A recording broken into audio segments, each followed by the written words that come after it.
Boa noite a todos. Estamos aqui hoje reunidos para fazer uma pequena explanação sobre a importância do livro espírita para a transformação do ser, em comemoração ao aniversário da nossa Casa Espírita. Rogamos então aos espíritos amigos que possam nos amparar e nos abençoar neste propósito. Que assim seja. Vamos iniciar com a leitura de uma página do livro Vida Feliz de Joana de Ângeles, a lição 125, que diz assim: estuda sempre. Incorpora às tuas atividades o hábito da boa leitura, uma página por dia, um trecho nos intervalos do serviço, uma frase para a meditação. Tornam-se o cimento forte da tua construção para o futuro. O conhecimento é um bem que, por mais seja armazenado, jamais toma qualquer espaço. Pelo contrário, faculta mais ampla facilidade para novas aquisições. As boas leituras enriquecem a mente, acalmam o coração, estimulam o progresso. O homem que ignora caminha às escuras. Lê um pouco cada vez, porém, faze-o constantemente.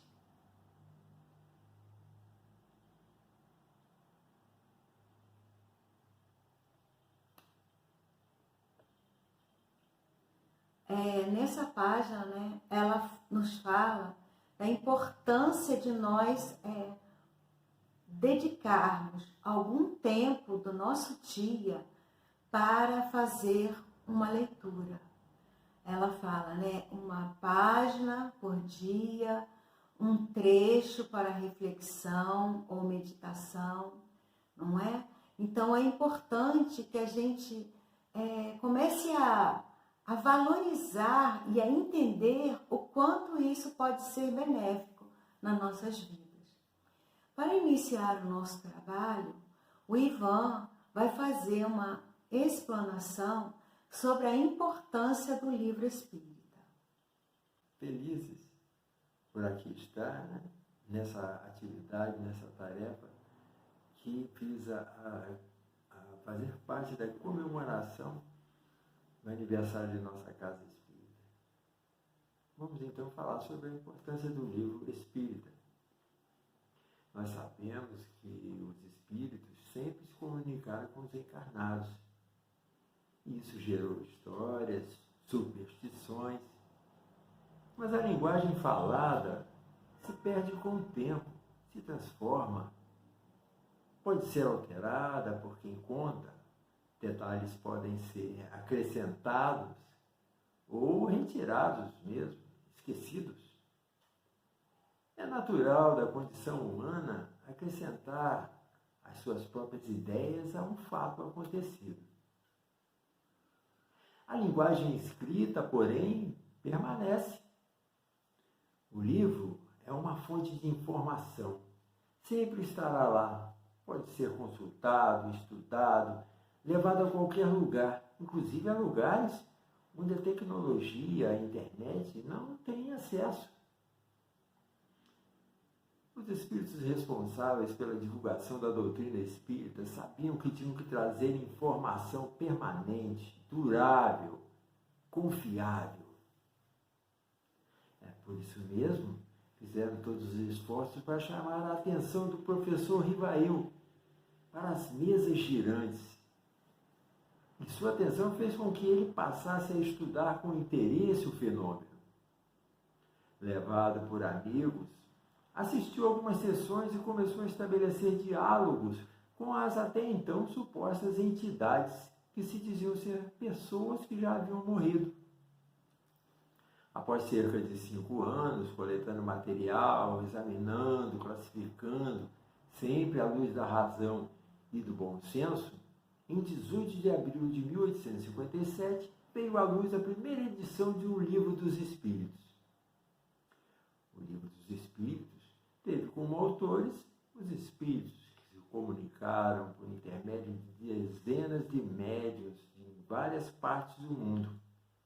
E Allan Kardec sistematizou cientificamente os conhecimentos já existentes sobre muitos assuntos ligados à filosofia e à religião, mas agora analisados por entidades desencarnadas que transmitiam informações novas ou complementares sobre os mais variados temas. Também teve a participação de vários espíritos que davam testemunho de suas próprias situações pessoais no mundo espiritual, após terem transitado pela Terra com um corpo carnal. Seguiram-se mais 4 obras: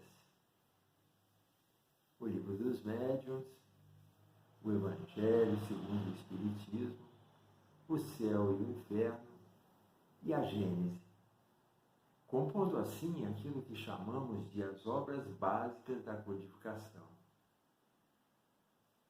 No Livro dos Espíritos, Kardec utilizou perguntas sucessivas que os espíritos iam respondendo. São ao todo 1.212 questões. É dividido em 4 livros: as causas primárias, o mundo espírita, as leis morais e esperanças e consolações.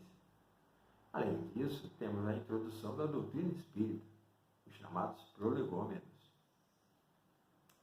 A segunda obra, o Livro dos Médiuns, foi lançado em 15 de janeiro de 1861, onde Kardec faz uma compilação da fenomenologia espírita, abordando os aspectos científicos que envolvem as relações entre os seres desencarnados e os encarnados.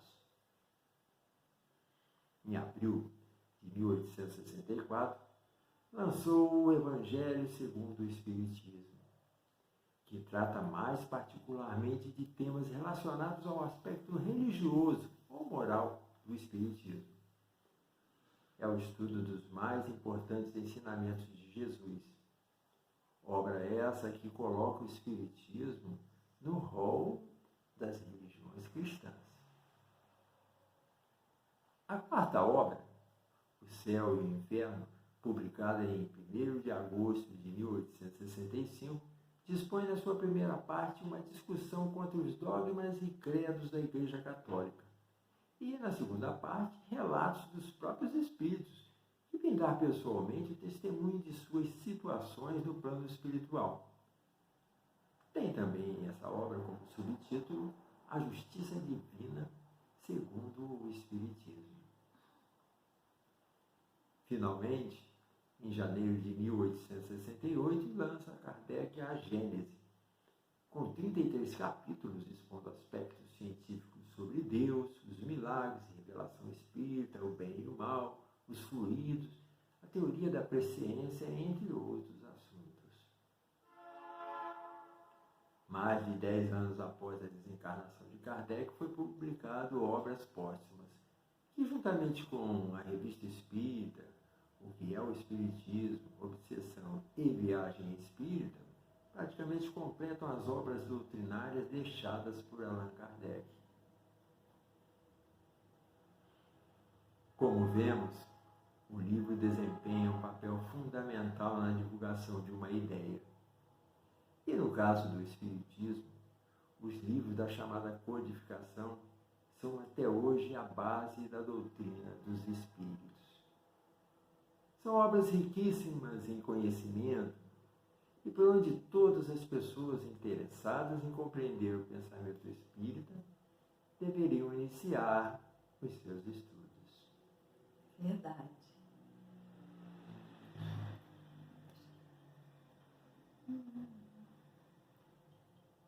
Voltando, então, à nossa página de início, onde Joana diz uma página por dia, um trecho nos intervalos do serviço, uma frase para a meditação, torna-se o cimento forte para a construção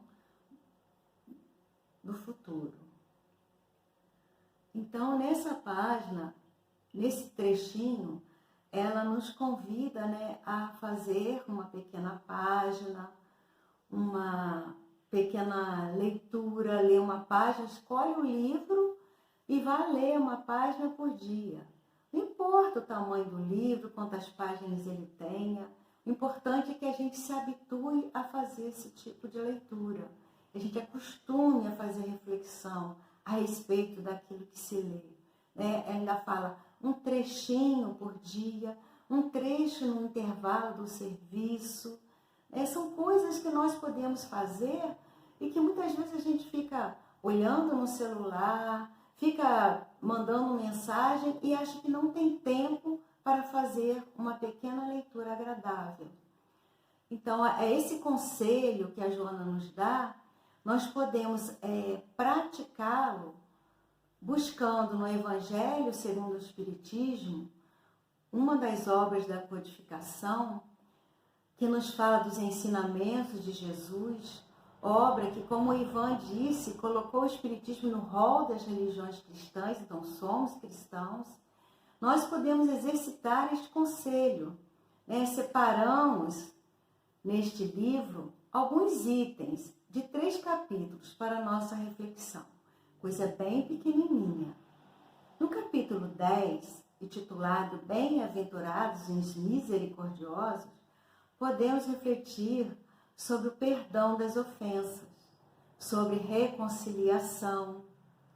E nos diz que desejar o mal a quem nos magoa já é um começo de reconciliação. Nós queremos que Deus nos compreenda, que Deus nos perdoe, mas precisamos também fazer a nossa parte. Também neste capítulo, ele fala do não julgar para não sermos julgados, para sermos indulgentes. Nos aconselha a sermos severos para conosco e não para com o nosso próximo. E aí, nessa questão de sermos severos para conosco, é um conselho muito importante e que nós devemos sempre avaliar quando nós tivermos que fazer alguma crítica, tivermos que julgar algum comportamento do nosso próximo. Porque todos nós temos motivos para agir dessa ou daquela maneira, positiva ou negativamente, não é? Só que quando nós agimos de maneira negativa, nós sempre temos uma justificativa. Mas quando é o próximo, não. Então, essa severidade com quem a gente julga o próximo é que nós temos que agir para conosco mesmo. E aí nós veremos que não teremos motivos para julgar os outros, e sim a nós mesmos. No capítulo 11, intitulado Amar o Próximo como a si mesmo, a reflexão é a seguinte: fazer aos outros o que gostaríamos que os outros nos fizessem. Na lei de amor, tem uma mensagem de Lázaro em que ele nos diz: a lei de amor substitui o individualismo pela integração das criaturas e acaba com as misérias sociais. Então, o que ele quer dizer com integração das criaturas e acabar com as misérias sociais? Que misérias são essas?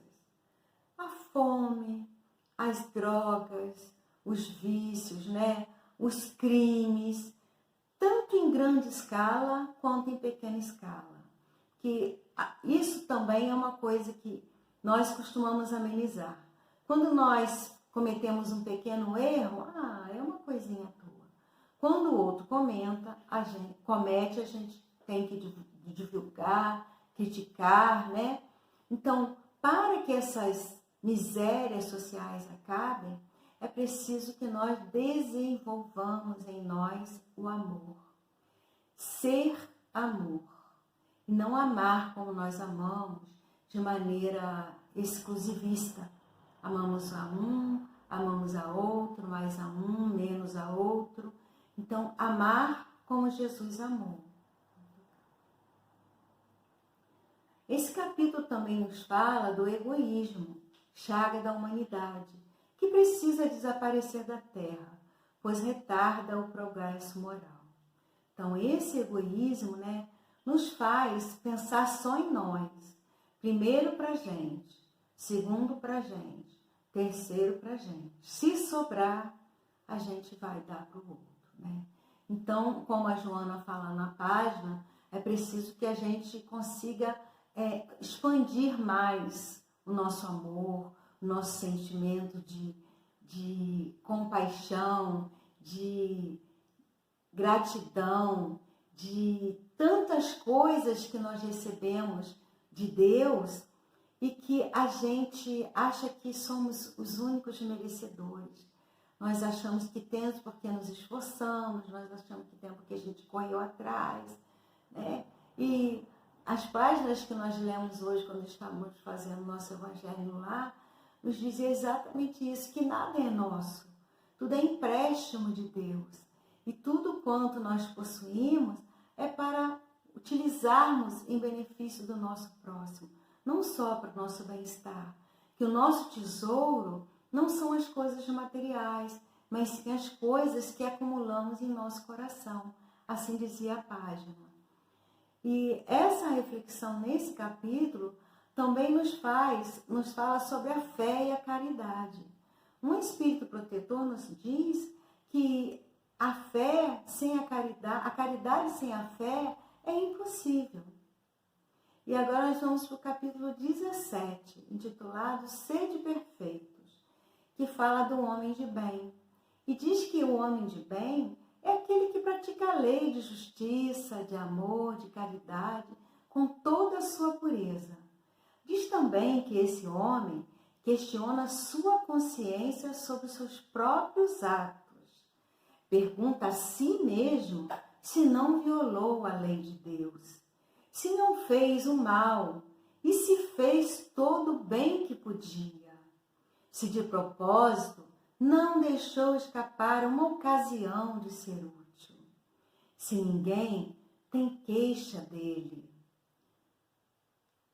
Então, nessas questões, ele nos faz refletir, né, sobre se eu fiz todo o bem que eu podia fazer nesse dia, se eu não fingi que tinha uma chance ali de ser útil e eu fingi que não vi.